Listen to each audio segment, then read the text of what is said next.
Abantero on the line! Abantero on the line! Rem Adun ang inyong Abantero on the line! Mindanao, kumusta o gamayang gabi? Adlaw karon nga Sabado, petsa 28 sa bulan sa Mayo tuig 2022. Aga siyempre welcome sa ato nga programa nga Abantero on the line karon nga kabiyon. Ako na ginaot nga nakaroon kabos kabiskay og maayong panglawas samtang naglantaw o nagpaminaw ni ato nga programa nga Abantero on the line. Maayong gabi o congratulations diya sa LGU Malungon dinasabaya Sarangani Province.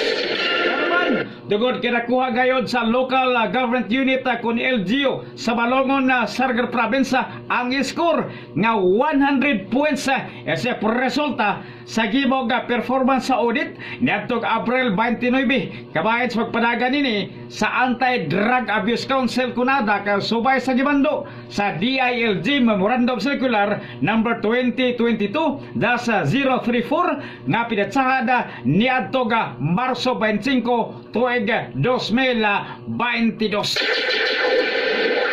Congratulations sa LG Malungon gumikan kay Porbida limang ka 100% 100 points agad nakuha nga score sa gimong o sa gimo performance sa audit alag sa kiniga adak kun Anti-Drug Abuse Council sa nasampit nga munisipyo. Ay, congratulations! Okay kayo!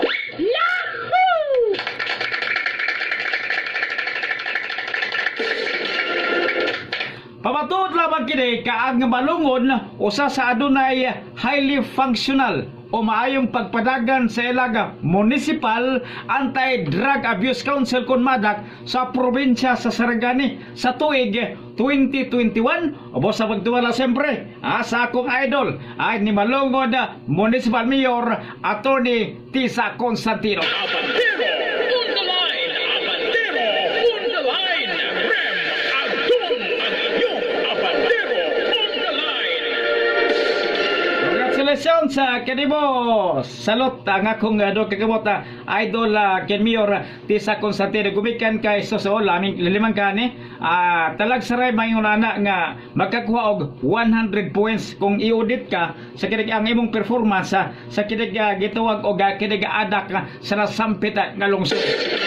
Og kinig kay baloada nga aga kinig matud ba nga ag LG Malungon magkadunayon nga gila sa iyang performance o maayong performance sa pakigbatok sa illegal nga droga sukad niadtong tuig 2019 hangtod karong panahon.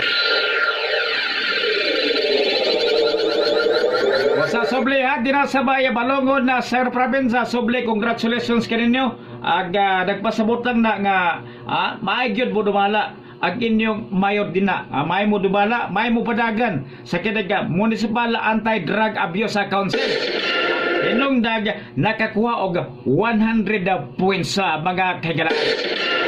Mga kabantero basta bayo ganing kinig leader may mo dumala maayo da og sanputanan og maayo og resulta og siyempre kung maayo resulta normal man kay ag ahensyas gobyerno kinig mo pasinigog yun muhatag og pasinugog niadto kinig munisipyo syudad o probinsya baka nga kinig adunay maayong performance labi na kinig hisgutana na kinig pagpakgang o pagpugong sa illegal nga droga dinha sa usa ka lugar. Abantero on the line! Abantero on the line! Rem Adun ang inyong Abantero on the line! Nagpasabot ka si Mayor Tisa Constantino wala gyud nagpasagad sa iyang pagdumala dinha sa Malungon na sa province sa skutanan sa illegal nga droga nga mooy kinig numero 1 nga programa ni Pangulo Rodrigo Duterte gikan sa unang paglingkod sa pagkapangulo sa nasod hangtod karon panahon nga talitapos na ang iyang termino karong umabot nga udto sa Hunyo 30. Congratulations Soble gumikan kay yung natalag sara nga dunay leader nga may mo dumala gani talag sara nga makakita tag syudad o ka munisipyo nga makakuha og kinig 100% kuan na siya perfect score na sa kinig gihibog kinig performance audit kinsa may naghimo ani aga Department of Interior ada local government kun DILG. Oray naghimo niya na ang kinig sa ilang performance usabi kay matag kinig munisipyo. Kung munisipyo ka, doon kaya kaya Municipal Anti-Drug Abuse Council. Sa barangay, Barangay Anti-Drug Abuse Council. Kung sa city, City Yapon. City Anti-Drug Abuse Council. So matag lokalidad, matag LGU, local government unit, at doon ay tagsa kinig konsiyo nga nagtuki o gabahin na sa kinig isgutan na sa illegal nga droga. Ingon ana tagsa. Pero talagsara munisipyo ug syudad nga kung panahon nga i-audit pagkakabantiro kinig makakuha og 100 points talagsara kung makakuha niya na katulamang mga mayor, mga alkalde nga may munubala, may mutimon sa rindas gabanan labi na sa kinig programa ininiga sa gobyerno nga pagpakgaga sa illegal nga droga. Kung dili ka may munubala namugayuban nga bagbot dunay kinig Anti-Drug Abuse Council pero wala kayo nagpakabana. Lahi gyud lang doon na kay kinig din sa inyong munisipyo ka syudad dunay Anti-Drug Abuse Council nga ikaw mismo nagpakabana nga para kaya mo kan man mo reflect ba na sa imong liderato sa imong kinig pagdumala kung dili maayo aga kinig ubos ka og kuha aga kinig dili maayo ang imong pagdumala unya kisempre pag audit ana ubos ang imong grado. So kung ubos ang imong grado, ang number 1 maapektuhan na ang alkalde sa usa ka lungsod o alkalde sa usa ka kiniga syudad. So kinahanglan kung ikaw, doon na kay pagpagabada nga magkakuha pirmi og maayong record, maayong performance ang imong lungsod o syudad, kinahanglan maayo ang imong performance labi na aning hisgutana na si kiniga Anti-Drug Abuse Council. Kay mao man ni ang konsiyo nga magtuki kumusta wag atong lungsod ang atong syudad doon ba yan daghang naghitak man droga din kaya kung naghitak ang droga muhimo naglakang aga kinig madak o kadak muhimo o kinig kinig plano o trabaho muhimo aksyon aron kinig makunhuran o mapakgang kinig illegal nga droga naghitak din sa usa ka lungsod o usa ka syudad.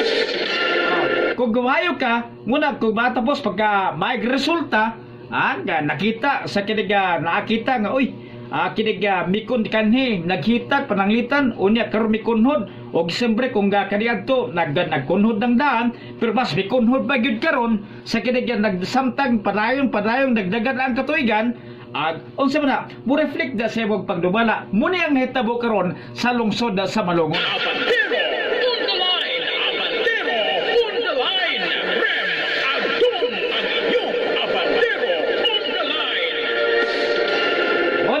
Karon nga gikan sa paglingkod kaniadto aga DBO Ratisa Constantino og kinig padayon nga nagkinig waya luna aga kinig illegal nga droga dinha sa nasampit nga lungsod gubikan sa hugot nga pagpatuman sa mong programa sa Municipal sa Municipal Anti-Drug Abuse Council nga diumala sa kasamtangang alkalde niya Mayor Tisa Constantino. So, may resulta. Kadiadto, gikan pa diadto 2019. Parayong adunay maayong performance sa aglasampit ka munisipyo sa iskutanan sa ADA kon Anti-Drug Abuse Council. Karon lang napagawas si adto ning kinig unsa ba ni adto ga Abril 29 gihimo nasampit ka pag-audit o diya bag-uhay lang gipagawas ang resulta gikan sa DILG nga ang Balongon nakakuha gyud og 100 points nga score sa gihimo nila nga performance sa audit sa ADA kon Anti-Drug Abuse Council.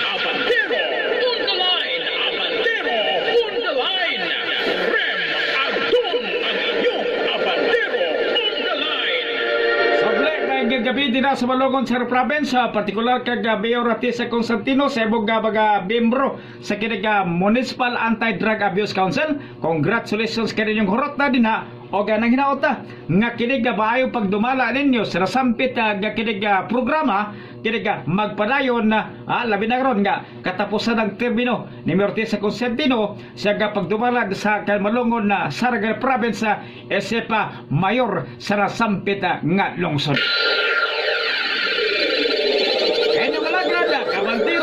Rem Agdon.